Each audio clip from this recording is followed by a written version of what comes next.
Hello, Bob. How are you? I understand I'm contacting you live from Lido. Yeah, live from Venice. Here we are. Right. So, the Great Grocery Reset. Yeah, exactly. The Great Grocery Reset. So let me ask you a question. When was the last time you clipped a coupon out of a magazine and took it into a store? Yeah, forever. Right. Yeah.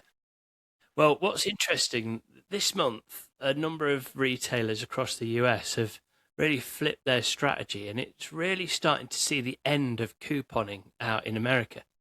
Now, this is a What? really, I know, What? no, End of couponing? yeah, serious, serious. There's a number of brands taking different moves away from that, and it does seem to be that old tradition of cutting out coupons and taking them to a store is starting to die off. And it's an interesting one, isn't it?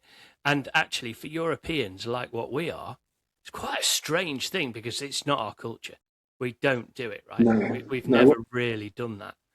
Well, Um, I've always thought it was weird because, in my head, there's all those programs where people are couponing mad and cutting them out, and they've got an extra room at the back of their kitchen where they put like millions of yeah, products they won't need for like 40 years or something, yeah. stockpiling it. But it seems strange because from a behavioural point of view, it's like a rites of passage, isn't it? Yeah, it is. It's a very much a behavioural thing, and I think it's not just North America. I think it's across the Americas actually that there is a cultural thing for couponing which we just don't really have here in Europe.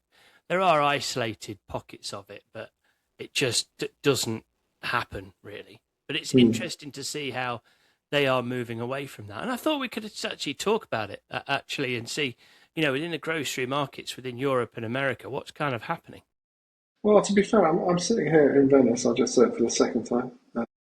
Um, and you do get a fair bit of couponing in the supermarket. Yeah, but it doesn't. They're not cutouts. They're how are they delivered? Are they delivered in a targeted I think some of them audience? are, so I don't know exactly, but some of them are printed um, mailers or out of the magazines and store magazines and stuff.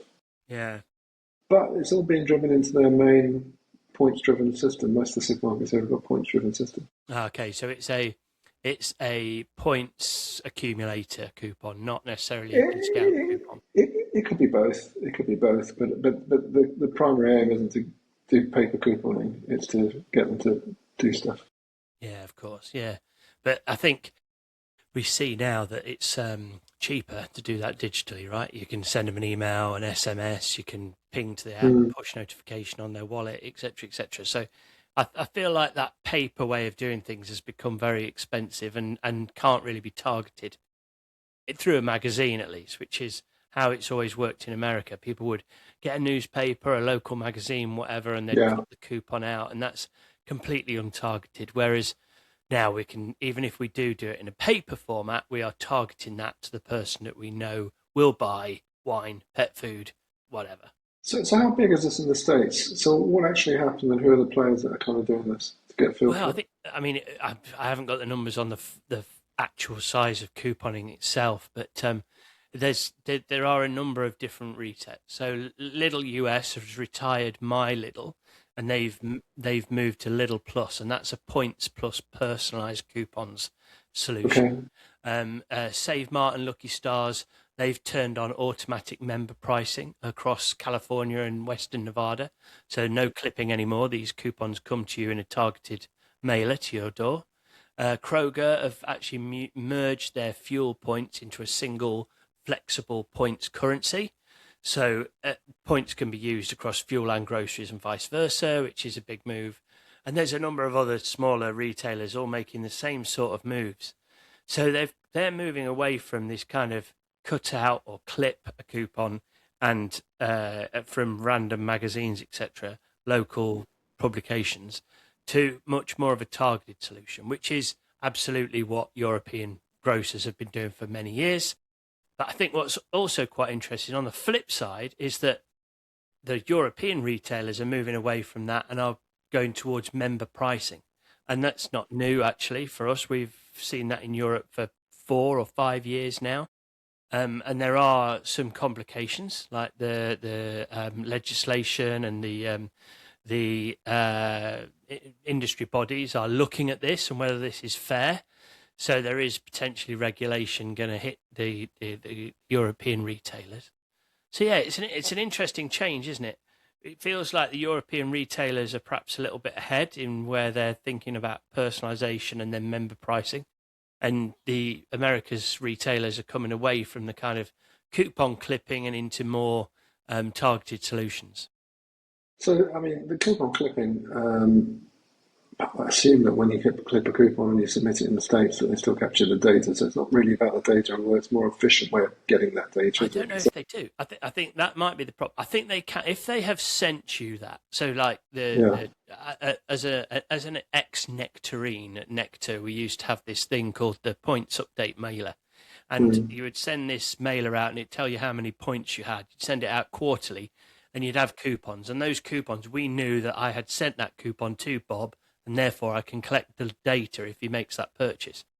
But these coupons that go out in America, they're just in like local magazines or national newspapers or whatever. So there is no way of tracking that data. You just get your 25 cents off your pack of butter, but it came through a newspaper. So there's no way of collecting that data. And I think that's why they're moving away from it. They're moving much more to, if they do a paper copy, it is something that has been sent directly to you and it's aligned to your membership. Well, it's a long time since I did supermarkets and couponing, but I don't have prevalent malredemption as well, so that might be part of the reason why. But yeah, look, if you look at it, it kind of makes sense because it's more direct in terms of capturing data. It's more direct in terms of the proposition. Ultimately, it's more focused and it's probably more cost effective. Yeah, I think so. And I think I think there's been a lot of belief on both sides of the Atlantic around whether or not the friction creates the loyalty. So does the Mm. fact that you have taken that coupon out of whatever mailer or magazine, because you've taken the time to drive to that particular supermarket because of that voucher, you've used that voucher, does that mean you're loyal to the grocer and to the product you bought? Does that friction create that loyalty? You've taken 3 or 4 very deliberate steps to do it. Whereas if you just send somebody an offer, you get 20% off wine and you buy the wine. Did you even know you had the offer? Or were you going to buy that wine anyway? So there's an argument to say that the friction creates the loyalty. Now I'm not a big believer in that actually. I think that you people's behaviours are changed by things, but does that necessarily mean it's affected their loyalty or not? It's hard to say. But yeah, it's an Um, interesting concept. I mean, the key point I keep coming back to is based on experience and assumptions, which are probably out of date, but it all comes down to how embedded it is to be a couponing shopper, Well, and what the that shock is to get over it. yeah, that is also a big thing. We've done lots of analysis in the past around, is it only rich people that use coupons or poor people or whatever, and it just Mm. doesn't track. Like you're just either into coupons or you're not. It's not about wealth. It's not about social status. It's not about proximity to the store. Some people love them. Some people can't be bothered, and that is true across the gamut. It doesn't matter if it's a coupon you cut out of a magazine or if it's something that drops on your mobile or in your inbox or whatever. Some people just love them, and some people just can't be bothered. Well, I used to be a can't be bothered, but now I kind of love them. Oh, really? So what's the couponing? What's the coupon format that you're really into? Well, we discussed it the other month, and I've got access to the blue light card, and I mean that's you could argue it's the same sort of thing, Yeah, and absolutely. it's got me into the habit. So beforehand I didn't, and now I do. Do you know what? Actually, that's a really interesting segue into what the other thing we should talk about, which is the member pricing. Talk about that in a bit more detail. But essentially, Blue Light is a catalogue of offers. They are untargeted. So all the offers are available to anybody that can access Blue Light. So you can access those in that way, but they're untargeted. Everyone sees the same offers. So that is almost like membership pricing. And that is what the grocers here in Europe are really leaning into. All very clever, touche.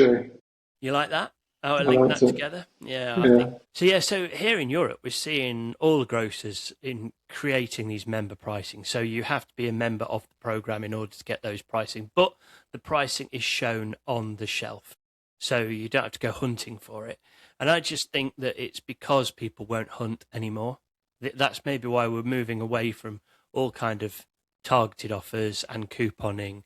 It just needs to be really apparent. We're just, maybe it's because we're overloaded, maybe it's because we a bit lazy, but I think it's because we understand how technology works and our expectations are really high.